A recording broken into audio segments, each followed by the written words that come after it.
Okay, ಎಲ್ಲ ಮಿತ್ರರಿಗೂ ನಮಸ್ಕಾರ. ತಡವಾಗಿ ಬಂದೆ, ಕ್ಷಮಿಸಿ. ಹಾಡು ನನಗೆ ಮೊದಲೇ ನಮ್ಮ ಡೈರೆಕ್ಟರ್ ತೋರಿಸಿದ್ರು. ಅಂಕುಶ್ ಅದ್ಭುತವಾಗಿ ಡ್ಯಾನ್ಸ್ ಮಾಡಿದ್ದಾರೆ. ಅವರು ಬರೀ ಆ್ಯಕ್ಷನ್ ಹೀರೋ ಅಲ್ಲ, ಡ್ಯಾನ್ಸಿಂಗ್ ಸ್ಟಾರ್ ಅಂತಲೂ ಪ್ರೂವ್ ಮಾಡಿದ್ದಾರೆ. ಆ್ಯಂಡ್ ಮುಖ್ಯವಾಗಿ ಇನ್ನೊಂದು, ಬಹುಶಃ ಎಲ್ಲರೂ ಅಬ್ಸರ್ವ್ ಮಾಡಿರ್ತೀರಿ, ಇದು ಇಡೀ ಸಿನಿಮಾ ರೆಟ್ರೋ ಸ್ಟೈಲ್ದೆ. ಬಹುಶಃ ನನಗೊಂದು ಪ್ರಶ್ನೆ ಕಾಡ್ತು, ಅದು ನಿಮ್ಮನ್ನು ಕಾಡ್ತಾ ಇಲ್ಲ ಗೊತ್ತಿಲ್ಲ. ಈ ಸಾಂಗ್ ನೋಡಿದ ತಕ್ಷಣ ನಾನು ಡೈರೆಕ್ಟ್ರನ್ನ ಕೇಳಿದೆ, ಸಾಂಗು ಸ್ವಲ್ಪ ಓಲ್ಡ್ ಸ್ಟೈಲಲ್ಲಿದೆಯಾ ಅನ್ನೋ. ಕರೆಕ್ಟ್, ಇದು ರೆಟ್ರೋ ಸಿನಿಮಾ ರೆಟ್ರೋ ಸ್ಟೈಲಲ್ಲೇ ಇರಬೇಕು ಅಂದ ಅವನು. ಈಗಿನ ಟ್ರೆಂಡಿಗೆ ನಾವು ಹಾಡು ಮಾಡಿಬಿಡ್ತೀವಿ ಯೂಶ್ವಲ್ ಆಗಿ. ರೆಟ್ರೋ ಸ್ಟೈಲ್ ಸಿನಿಮಾ ಮಾಡಿದರೂ ಕೂಡ ನಾವು ಸಾಂಗ್ ಶೂಟ್ ಮಾಡಬೇಕಾದ್ರೆ ಈಗಿನ ಟ್ರೆಂಡ್ಗೆ ಸಾಂಗ್ ಶೂಟ್ ಮಾಡ್ತೀವಿ ನಾವು. ಅಂದರೆ ಅಷ್ಟು ಕ್ರಿಸ್ಪ್ ಕಟ್ಟಿಂಗ್ ಇರುತ್ತೆ, ಅಥವಾ ಬೇರೆ ಬೇರೆ ಆಯಾಮದಲ್ಲಿ ಶಾರ್ಟ್ಸ್ಗಳನ್ನ ತೆಗಿತೀವಿ, ಅಥವಾ ಬೇರೆ ಥರ ಇರುತ್ತೆ. ಯಾವಾಗ 80s 90s ಏನು ಹಾಡುಗಳನ್ನು ನೋಡಿದ್ದೀರಿ, ಬಹುಶಃ ನಮ್ಮ ವಾಸಸ್ ಅವರೆಲ್ಲ ನಿಮಗೆಲ್ಲ ನೆನಪಾಗಿರೋ ಹಾಗೆ ಲೆಂತಿ ಶಾರ್ಟ್ಸ್ ಇರ್ತಿತ್ತು ಮೊದಲೆಲ್ಲ. ರೆಟ್ರೋ ಸ್ಟೈಲಲ್ಲೆಲ್ಲ ಅವಾಗೆಲ್ಲ ಇದ್ದಿದ್ದೇ ಹಾಗೆ. ಅದೇ ಥರ ಡೈರೆಕ್ಟ್ರು ಶೂಟ್ ಮಾಡಿದ್ದಾರೆ. ಅಂದರೆ ಇಡೀ ಸಿನಿಮಾನ ಆ ಒಂದು ಟ್ರೆಂಡಲ್ಲೇ ತೊಗೊಂಡು ಹೋಗಿದ್ದಾರೆ ಡೈರೆಕ್ಟ್ರು. ಅದೊಂದು ವಿಶೇಷ ಈ ಸಿನಿಮಾದು. ಮತ್ತು ನಾನೊಂದು ನೆಗೆಟಿವ್ ರೋಲ್ ಮಾಡಿದ್ದೀನಿ ಇದರಲ್ಲಿ.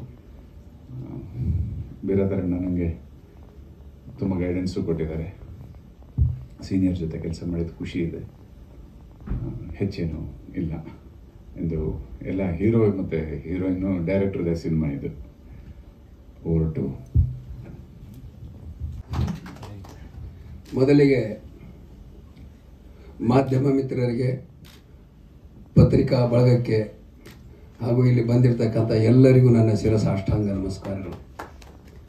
ಇವತ್ತು ಏನೋ ಒಂದು ಬ್ರಹ್ಮ ರಾಕ್ಷಸ ಚಿತ್ರದ ಒಂದು ಹಾಡು ಮತ್ತು ಟೀಸರ್ ಬಿಡುಗಡೆಗೆ ತಾವೆಲ್ಲರೂ ಬಂದಿದ್ದೀರಿ ಆಶೀರ್ವಾದ ಮಾಡಲಿಕ್ಕೆ. ದೇವರು ಎಲ್ಲರಿಗೂ ಒಳ್ಳೇದು ಮಾಡಲಿ ಅಂಥೇಳಿ ನಾನು ಭಗವಂತನ ಪ್ರಾರ್ಥನೆ ಮಾಡ್ತೀನಿ. ಇದು ಸಿನಿಮಾ ಭಾಳ ಚೆನ್ನಾಗಿ ಮೂಡಿ ಬಂದಿದೆ. ಕಾರಣ ಏನಂದರೆ, ನಿರ್ದೇಶಕರು ಟೆಕ್ನಿಕಲಿ ಭಾಳ ತಿಳ್ಕೊಂಡಿದ್ದಾರೆ.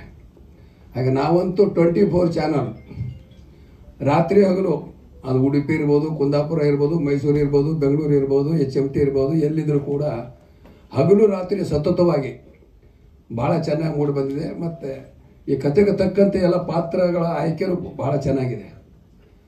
ಹಾಗೆ ಮತ್ತು ಅವರು ಯಾವುದೇ ಒಂದು ಪಾತ್ರ ಚೆನ್ನಾಗಿ ಬರಲಿಲ್ಲ ಅಂದರೆ ಅವ್ರು ಬಿಡ್ತಾ ಇರಲಿಲ್ಲ. ಅಪ್ಪಾಜಿ ಇನ್ನೊಂದು ಸಾರಿ ಬರಬೇಕು, ಒನ್ ಮೋರ್. ಹಾಗಾಗಿ ಭಾಳ ಒಂದು ಎಫೆಕ್ಟ್ ಆಗಿ, ಯಾಕಂದ್ರೆ ಮೊದಲನೇ ಚಿತ್ರ ಇರೋದ್ರಿಂದ ಗೆಲ್ಲಬೇಕಂತ ಹೇಳಿ ಎಲ್ಲರಿಗೂ ಒಂದು ಆಸೆ ಇರುತ್ತೆ. ಹಾಗಾಗಿ ಪರಿಪೂರ್ಣ ಅವ್ರದ್ದು ಒಂದು ಏನು ಒಂದು ಬುದ್ಧಿಶಕ್ತಿ ಸಿನಿಮಾದಲ್ಲಿ ಹಾಕಿದ್ದಾರೆ. ಹಾಗೆ ನಮ್ಮ ನಿರ್ಮಾಪಕರು ಕೂಡ ಸಿನಿಮಾಕ್ಕೆ ಏನೇನು ಬೇಕೋ ಎಲ್ಲ ಒದಗಿಸ್ಕೊಟ್ಟಿದ್ದಾರೆ. ಯಾವುದಕ್ಕೂ ಅದು ಬೇಡ ಇದು ಬೇಡ ಅಂತ ಹೇಳಲಿಲ್ಲ. ಒಂದು ಸೆಟ್ ಆಗ್ಬೋದು, ಪ್ರತಿಯೊಂದು ಕಲಾವಿದ ಏನೇ ಒಂದು ಟೆಕ್ನಿಕಲಿ ಕ್ಯಾಮ್ರಾ ಏನು ಬೇಕಾದ್ರೂ ಕೂಡ ಅವರು ಯಾವುದೂ ಯಾಕೆ ಅಂತ ಅವರು ಪ್ರಶ್ನೆ ಮಾಡಲಿಲ್ಲ. ಹಾಗಾಗಿ ಎಲ್ಲ ಒಂದು ಈ ಕಥೆಗೆ ಪಾತ್ರ ತಕ್ಕಂತೆ ಎಲ್ಲ ಕಲಾವಿದರು ಸಿಕ್ಕಿದ್ದಾರೆ. ನನಗನ್ನಿಸುತ್ತೆ ಇದು ನಮ್ಮ ಕರ್ನಾಟಕದ ಜನತೆಗೆ ಇಷ್ಟ ಆಗುತ್ತೆ. ಈ ಸಿನಿಮಾ ಚೆನ್ನಾಗಿ ಹೋಗುತ್ತೆ ಅಂತ ಹೇಳಿ ನನಗೆ ಭರವಸೆ ಇದೆ. ಮತ್ತು ಎಲ್ಲರಿಗೂ, ನಿರ್ಮಾಪಕರಿಗೂ, ನಿರ್ದೇಶಕರು ಎಲ್ಲರಿಗೂ ಒಳ್ಳೆಯದಾಗಲಿ ಅಂತ ಹೇಳ್ತಾ ನಾನು 2 ಮಾತು ಮುಗಿಸ್ತೀನಿ. ಜೈ ಹಿಂದ್, ಜೈ ಕರ್ನಾಟಕ.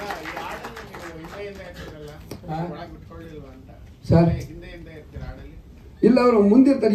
ಎ ಗ್ರೇಡ್ ಬೇರೆ, ನಾವೆಲ್ಲ ಸಿ ಗ್ರೇಡು. ಎ ಗ್ರೇಡ್ನವ್ರು ಮುಂದಿರ್ತಾರೆ, ಬಿ ಗ್ರೇಡ್ ಅವರಿಂದ ನಾವು ಸಿ ಗ್ರೇಡು. ಎಲ್ಲೆಲ್ಲಿ ಚಿಕ್ಕ 50 ಗ್ರಾಮ್ 100 ಗ್ರಾಮ್ ಸ್ಟಕ್ ಮಾಡಿದ್ದೀವಿ ನಾವು ಅಷ್ಟೇ. ಆದರೆ ಹಿಂದಿನ ಕಾಲದಲ್ಲಿ ಹೀರೋ ಹಾಡು ಹೇಳಬೇಕಾದ್ರೆ ವಿಲನ್ ಇರ್ತಿದ್ರು, ಅದೊಂದು ಇಲ್ಲ. ನಮ್ಗೆ ವಿಲನ್ ಕೂಡಿಸ್ಲಿಲ್ಲ ಇವರು ಸಾಂಗ್. Thank you all.